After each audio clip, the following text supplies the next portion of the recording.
Good morning, everybody. First, I'd like to thank Supervisor Aguirre for partnering with me on this item. Working with her on several issues now, I know she cares deeply about her constituents, the county, and delivering for her district. Supervisor Aguirre and I are here today because we both agree on the importance of transparency and accountability in county governance. Last year, the county was able to deliver a balance of $8.6 billion budget, but we were only able to get there by working together to close a $138 million funding budget gap. Now it's important that we begin looking at the areas with the most potential for savings and increased efficiency. And, I've always said I want accountable, efficient, and effective government. Increase the efficiency as we expect to balance the budget next year without putting at risk the county's ability to deliver on our services to the constituents who need them most.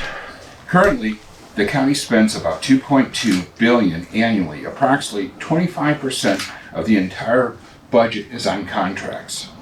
This is important because this is a major area where the county has the discretion and control over our spending. Some have been calling for new taxes to raise the county revenue, but we have other options too.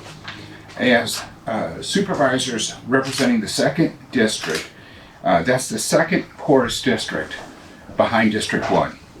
My constituents believe that we should look inward for potential savings, accountability, and efficiency before we consider balancing the county budget on the backs of hardworking constituents who follow the rules and pay their fair share in taxes. When you look at affordability in our region, sky high housing costs, continuing increases for water and other utilities, increases in food and health care, we can't further burden our constituents without first looking at where we can be more efficient and save money. Instead, the county should look inward to find the savings we need to deliver a balanced budget next year. The action in this board letter will help ensure the county is fully accountable and efficient. This is what our constituents expect, and it will ensure that we do not add unnecessary additional costs to residents. The Fiscal Transparency and Accountability Subcommittee we're proposing will help us accomplish this goal. And now I'd like to introduce the supervisor from District 1, Supervisor Aguirre, who has been just a joy since adding this board. Supervisor. Thank you. Well, it has been a joy working with you as well. You have been a joy, and I'm very proud to stand here today in partnership with Supervisor Anderson to introduce this ad hoc subcommittee on fiscal accountability and transparency. We are in a pivotal moment, as all of you know, for San Diego County's finances.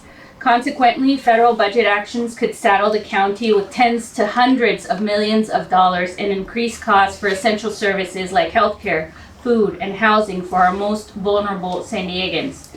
There are two routes we can take as we brace for more financial uncertainty from Washington. We can wait idly for the fiscal storm to hit, or we can take decisive action now. The choice is clear. We have a duty to be proactive and excellent stewards of the people's tax dollars. We cannot afford to wait for future budget cycles to explore every possible avenue for savings and revenue generation to sustain vital county resources and services. The scale of our contracted spending demands our attention. The county spends approximately $2.2 billion annually, as Supervisor Anderson mentioned, on goods and services through contracts. This is an opportunity for immediate optimization and fiscal discipline. This is why I'm proud to support the establishment of this ad hoc. The subcommittee's work will do a deep dive into our contracts and agreements, focusing on key areas where we know we can consolidate. For example, we will review contracts awarded prior to January 1st, 2021 to determine if newer, more competitive procurement policies can be applied. This ensures we are getting the best value of our dollar by reprocuring or restructuring outdated deals. We also want to identify if long-term contracts exceeding 5 years should undergo an earlier procurement process to encourage competition, secure better terms, and increase the economic return for our region by prioritizing local vendors. These are just 2 recommendations that the board letter states. This action is more than just saving money. It's about being good stewards of the taxpayers' dollars. It's ensuring that we reinvest taxpayer dollars back into our local San Diego economy, supporting small business growth, and identifying cost savings and new revenue. This action directly ensures that essential services remain funded, supported, and accessible to all residents. This is a critical and necessary step towards securing the county's long-term fiscal accountability. Thank you, Supervisor Anderson, for your partnership on this letter. And now we will open it up for any questions you may have. What is the timeline you're giving the subcommittee on when you would like this deep dive to be done by?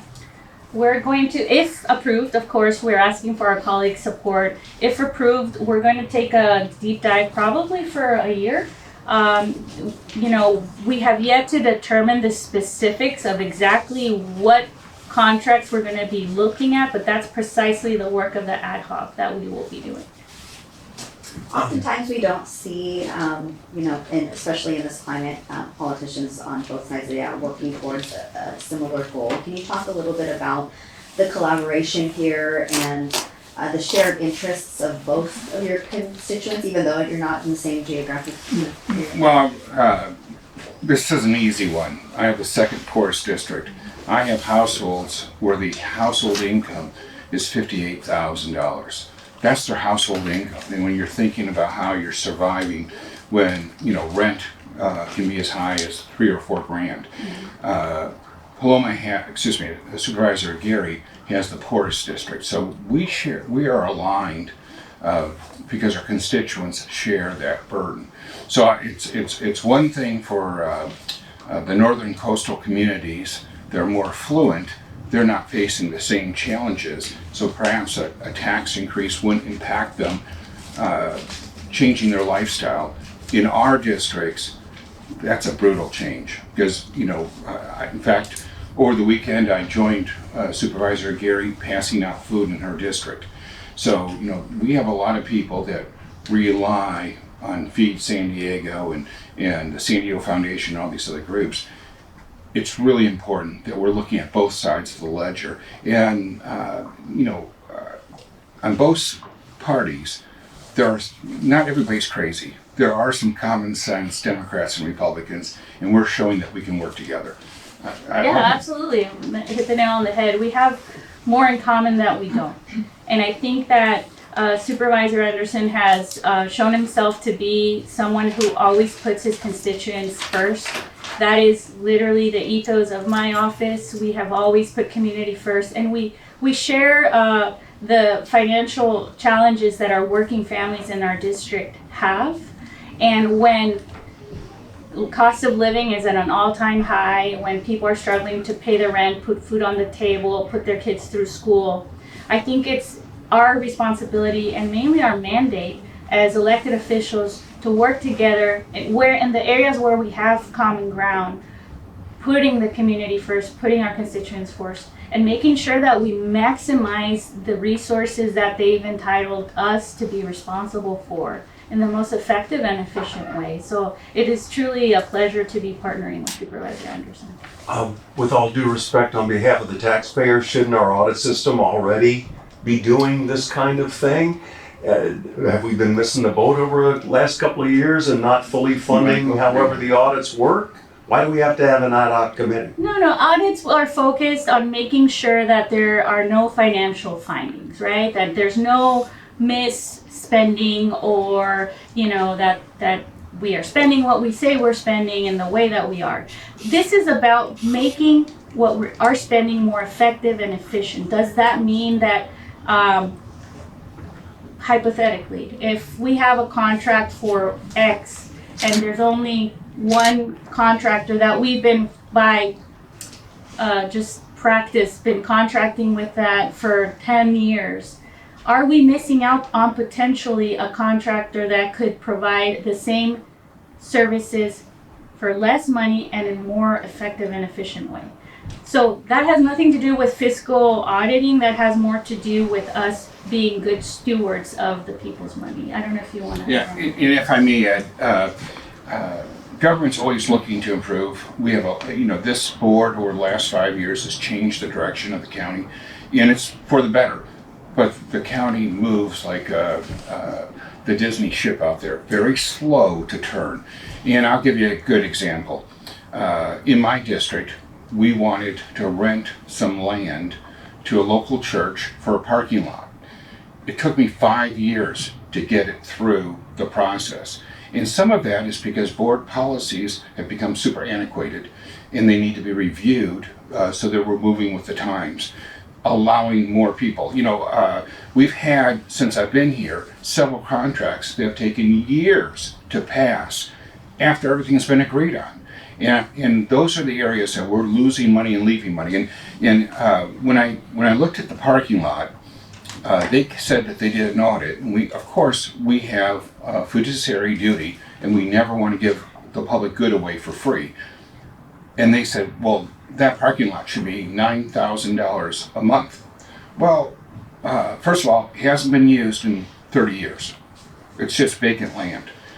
And I said, well, why can't, first of all, no church is going to spend $9,000 for 200 parking spaces.